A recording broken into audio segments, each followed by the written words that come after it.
but it was... Because she loved you? No, she was attracted to me. I know she wasn't in love with me.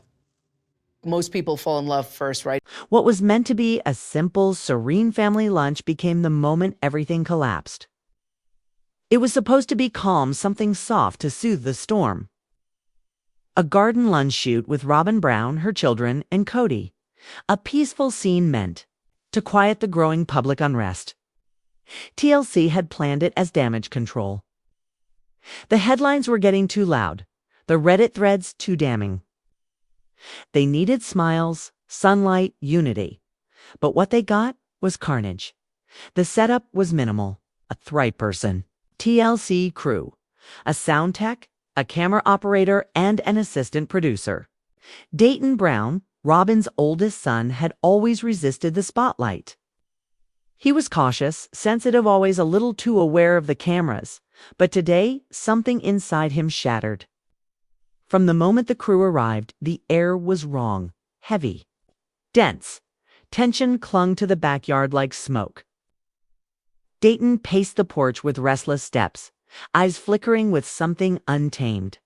He refused the mic, refused the setup, refused to be managed. And then, it snapped.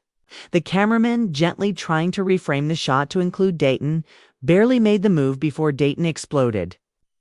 His voice wasn't just angry, was animalistic, raw, guttural. "You're not filming me anymore? Ah, she's being poisoned by you. All of us are." Then he lunged. Chairs toppled. The boom mic cracked against a patio stone. The cameraman slipped, his face slamming into a planter. There was blood, real blood, on a lens that had only ever been used to capture smiles and confessions. Robyn screamed. The assistant producer froze. And Kody. Kody didn't protect his son.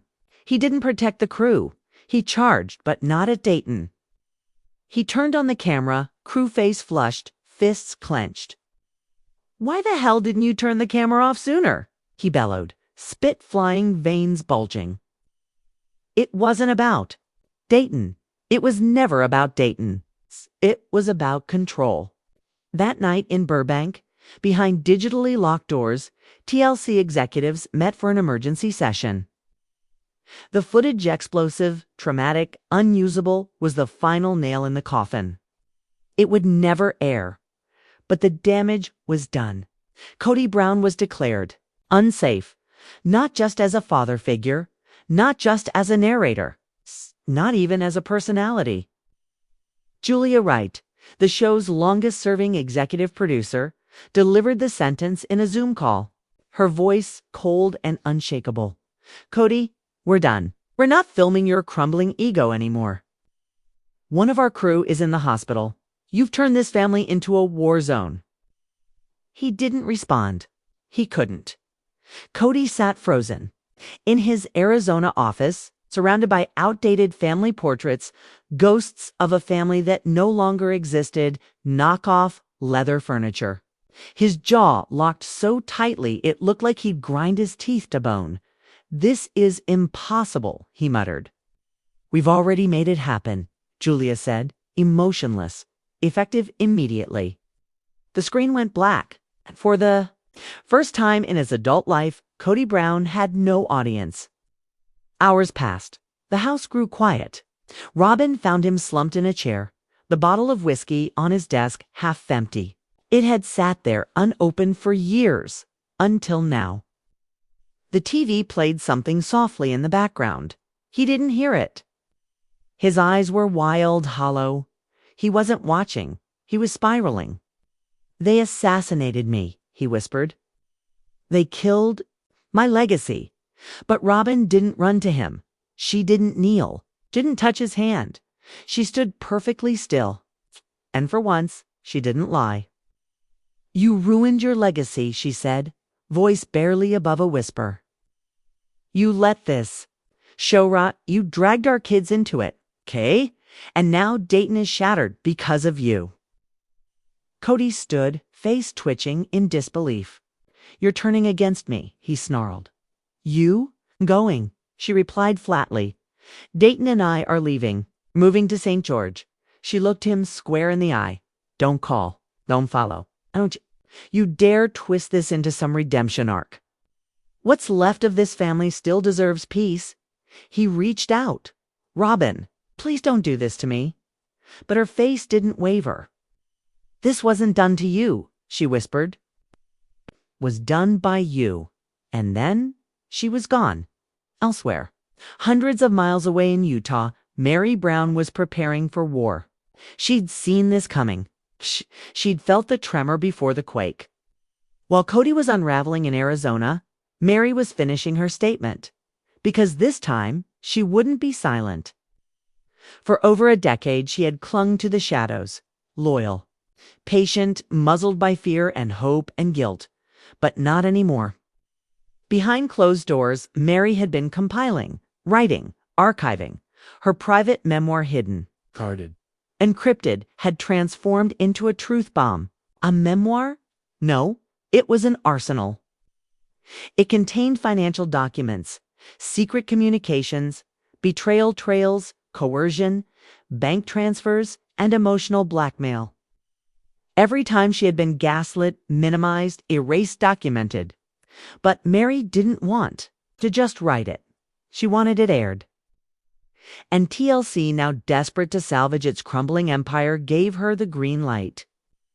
A 6-part confessional docu-series, raw, unfiltered, devastating. The working title? Meri Brown Unveiled.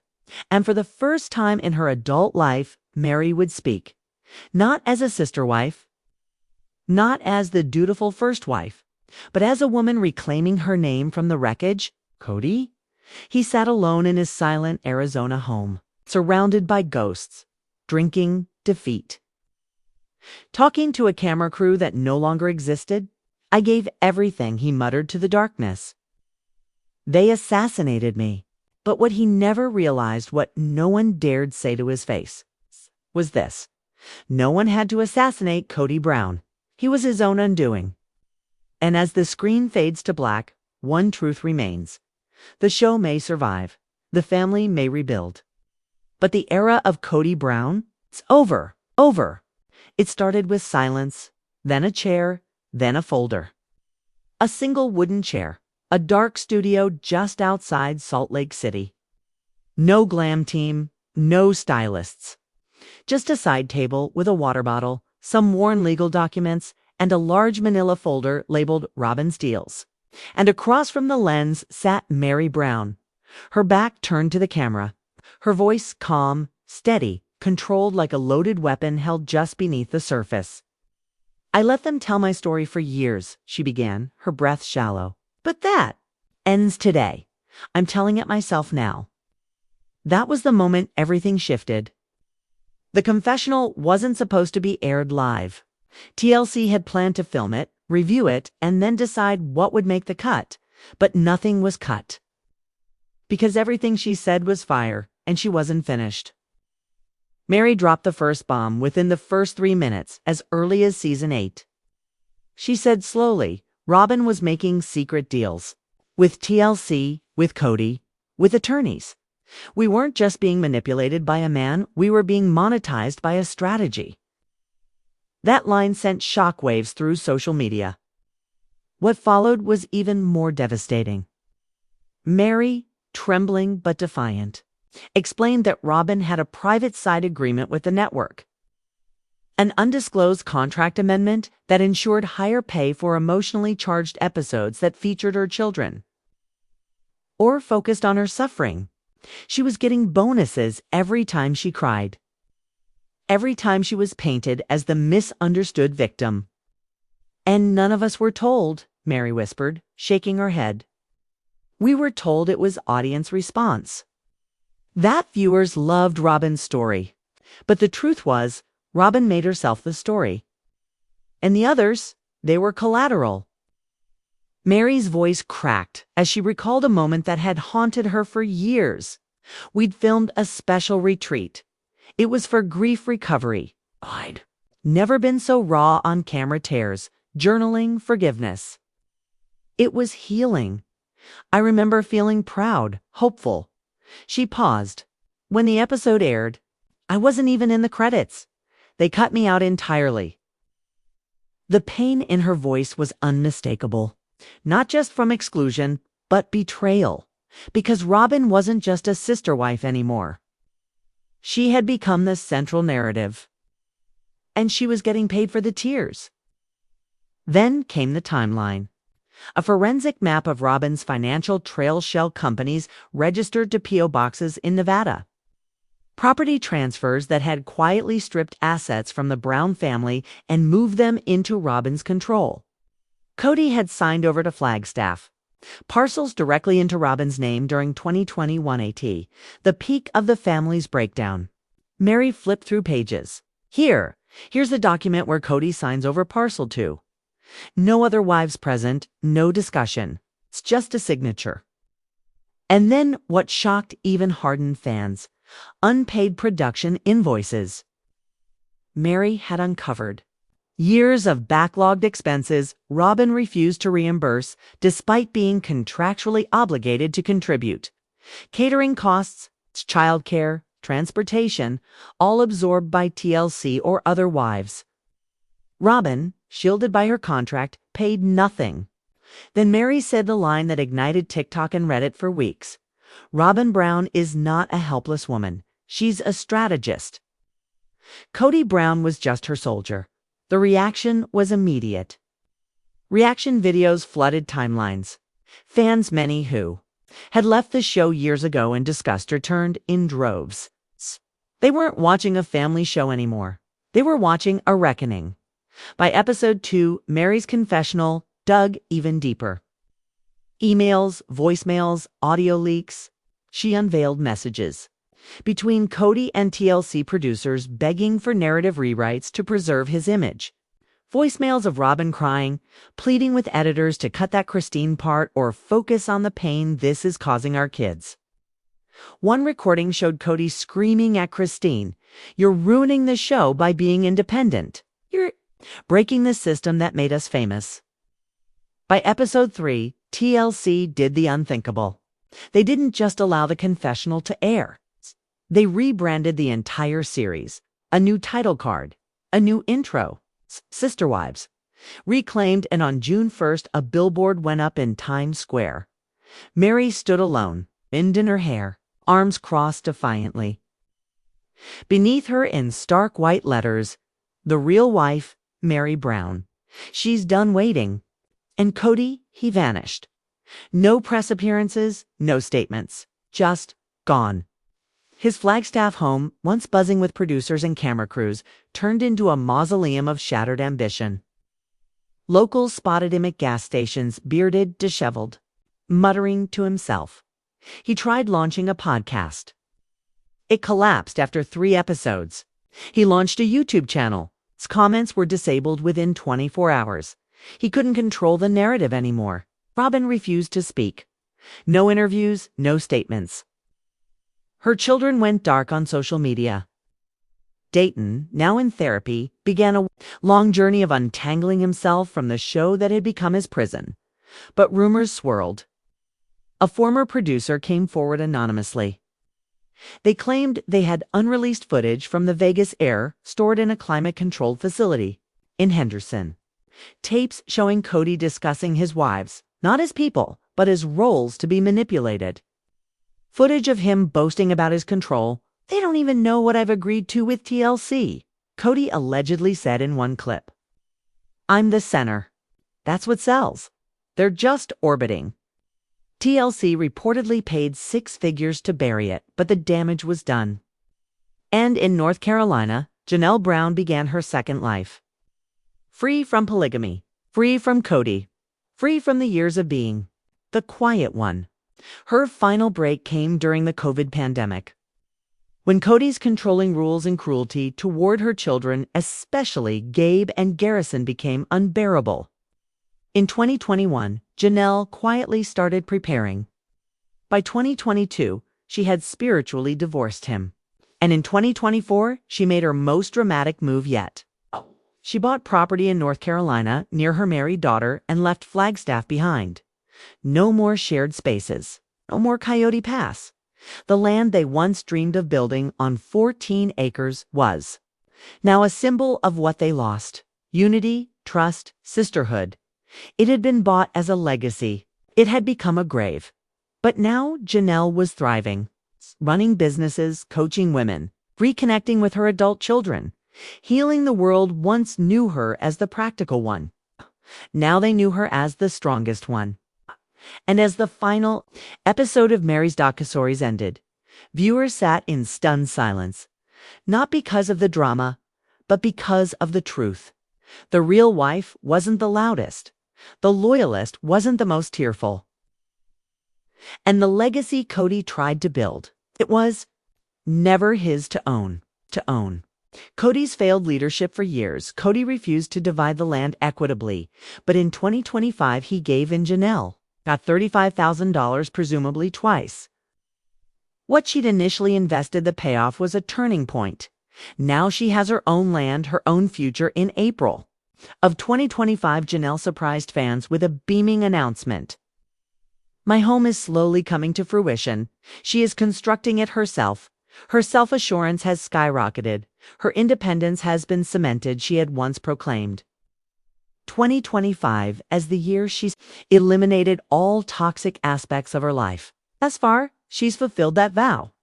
Now she has her own land, her own future. In April of 2025, Janelle surprised fans with a beaming announcement.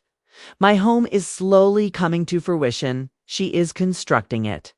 Her self-assurance has skyrocketed. Her independence has been cemented," she had once proclaimed. 2025 as the year she eliminated all toxic aspects of her life. Thus far, she's fulfilled that vow with peace, purpose, and a clear road ahead. Janelle Brown is no longer just surviving. She's thriving. Janelle Brown wasn't merely putting her life back together. She was constructing companies as well, with companies such as Tata Farms and her t-shirt shop. She was at last thriving. But while Janelle came up, Robyn went down. Season 19 of Sister Wives revealed a side of Robyn Brown that fans had long imagined: a victim card master, a chaos specialist, and yet having everything she'd ever said she wanted, Kody, all to herself. She was still not happy. Robyn became a part of the Brown family in 2010, entering into a complicated dynamic already present between Christine, Janelle, and Meri. Kody's relationships with the other three wives were more than 30 years in the making, decades of history together. Robyn's marriage just more than a decade, and still she rocked the foundation. Initially, Robyn attempted to mesh. She smiled, she fit in, but over time she became increasingly isolated and increasingly powerful.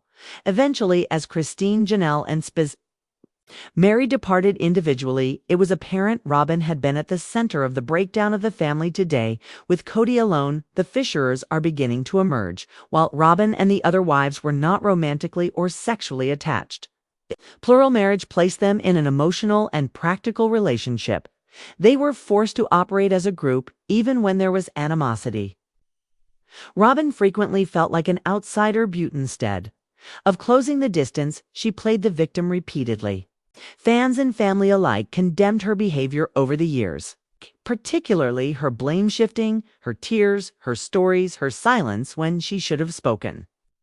Season 19 made one thing certain: even after winning, Robyn is unhappy in quiet moments. Robyn conceded that her relationships with the other wives never came close to what she'd envisioned. Transactional, tense, fractured. She wanted something closer, more collaborative. She received distance and suspicion instead. Her greatest mistake: hoping Christine, Janelle, and Meri would confirm her relationship with Kody. They didn't, and perhaps they never were. Now Robyn and Kody are sitting in a broken home of ghosts and what-ifs, and the reality is sinking. And this was never the dream she dreamed. This was never the family she believed she'd become a part of, and for the first time, Robyn Brown is out of place. Robyn Brown never felt at ease allowing the other wives, Janelle, Christine, or Meri, to opine about her marriage, but she never held back an opinion about theirs as family dynamics started falling apart, particularly during the COVID-19 quarantine. Robyn morphed from reluctant bystander into active provocateur wherever she once disparaged. Kody's past marriages. Now she publicly criticized them. Quarantine made it all worse as the family fell apart. Robyn stood firm in the center. She professed to merely be trying to keep things afloat. But viewers perceived something different. Her words cut sharper, her actions grew more polarizing. She demanded she wanted a plural marriage, but slowly but surely it became evident. Robyn wanted Kody and just Kody, and she got him. Their marriage flourished as his other marriages disintegrated. Christine's marriage went off the rails. Janelle and Meri clung for longer but ended up walking away. Robyn, however, kept a tight grip. But that wasn't the end of it, although Robyn herself had experienced a divorce, her first one with David Jessup. She was not very sympathetic when Christine, Janelle and Meri decided to leave. She condemned them severely, but never took responsibility for her own history. She condemned their decisions while refusing to acknowledge the results of her own. Robyn has become the victim in almost every chapter of this family story, whether it's with Kody, the children, or the ex-wives. And although she's undoubtedly experienced hardship, she overstates her difficulties. And for years, Kody Brown failed as a leader. He promised unity, equality, and fairness, but when it came to the land on Coyote Pass, he clung to control. He refused to divide it equitably. Janelle waited quietly, patiently, while Kody prioritized. Robyn made excuses. But everything changed in 2025. That year, Kody finally gave in. Janelle received $35,000, presumably double what she had initially invested. But for her, it wasn't about the money. It was about the freedom. The moment she got that payout, it was like a dam had broken. She was no longer tethered to the weight of Kody's indecision. She had land. She had a future. She had her own name written on something permanent. In April 2025, Janelle shared a quiet but powerful announcement with fans. "My home is slowly coming to fruition," she wrote. No camera crews, no spotlight, just Janelle, building her life on her own terms. She was constructing her home by herself, brick by brick, dream by dream. And with every nail she hammered, her self-assurance grew. Janelle had once promised that 2025 would be the year she removed every toxic thing from her life. And so far, she had kept that promise. She had been silent for too long, ignored, dismissed, and cast aside while Kody chased a dream that only served Robyn. But now, Janelle was no longer surviving. She was thriving. Janelle wasn't just building a home. She was building businesses. Two like Tata Farms and her t-shirt brand. These weren't just side projects. They were symbols of her independence. She was free. She had broken away from the emotional prison Kody had helped create. But while Janelle rose, Robyn fell. Season 19 of Sister Wives pulled back the curtain on the truth fans had long suspected. Robyn Brown wasn't just misunderstood. She was a master manipulator, a professional victim, a chaos engineer who, despite having everything she ever said she wanted Kody to herself, still wasn't happy. Robyn entered the Brown family in 2010. The family was already complicated. Decades of shared memories between Christine, Janelle, and Meri. But Robyn came in like a soft storm, smiling, gentle, blending in. At first, then everything started to change. Over time, Robyn became more isolated and more powerful. She didn't just become another wife. She became the wife, the favorite. And when Christine, then Janelle, and finally Meri left one by one, the truth was unavoidable. Robyn had been at the center of the family's collapse. She claimed she wanted sisterhood, but built walls. She said she desired peace, but fueled tension. She smiled on camera, but her tears came with blame. Robyn never had a romantic or sexual relationship with the other wives, but in a plural marriage, that didn't matter. The emotional bond between wives, the ability to operate as a unit, was essential, and Robyn broke it. Not by accident, by choice. She felt like an outsider, and instead of trying to heal that rift, she played the victim. Again and again, fans saw it. The family saw it. Even Kody, in quiet moments, seemed to realize what had happened. But it was too late. Robyn's tears turned into tools. Her silence became strategy. Her stories twisted truth into drama. And her presence, it became a wedge. By season 19, it was clear. Robyn had won. She had Kody to herself. But she still wasn't happy. In quiet confessionals, Robyn admitted her relationships with the other wives were never what she wanted. They weren't close. They weren't loving. They were tense, transactional, suspicious. And now she was left with Kody in a cold, broken home full of ghosts and regrets. This wasn't the dream. This wasn't the life she thought she'd signed. Up for the first time, Robyn Brown looked out of place. She had always struggled with the other wives having opinions about her marriage, but that never stopped her from criticizing theirs. And when COVID hit and the family fractured, Robyn transformed. No longer a bystander. She became a provocateur. She started speaking louder, acting bolder. She claimed she was trying to hold things together. But fans saw the truth. Her words were sharp, her tone bitter, her behavior divisive. The longer the pandemic dragged on, the more Kody leaned into Robyn, and the more the other wives were left out in the cold. Christine was the first to go. Her marriage to Kody shattered. Then Janelle walked, reclaiming her voice. Meri held on the longest, but even she eventually let go. And Robyn, she kept her grip on Kody, tighter than ever. But something shifted. While Robyn clung to the idea of plural marriage in theory, she wanted none of it in practice. She had Kody, she had the house, she had the spotlight. But what she didn't have was peace. Robyn once went through a divorce herself. But when Christine, Janelle, and Meri left,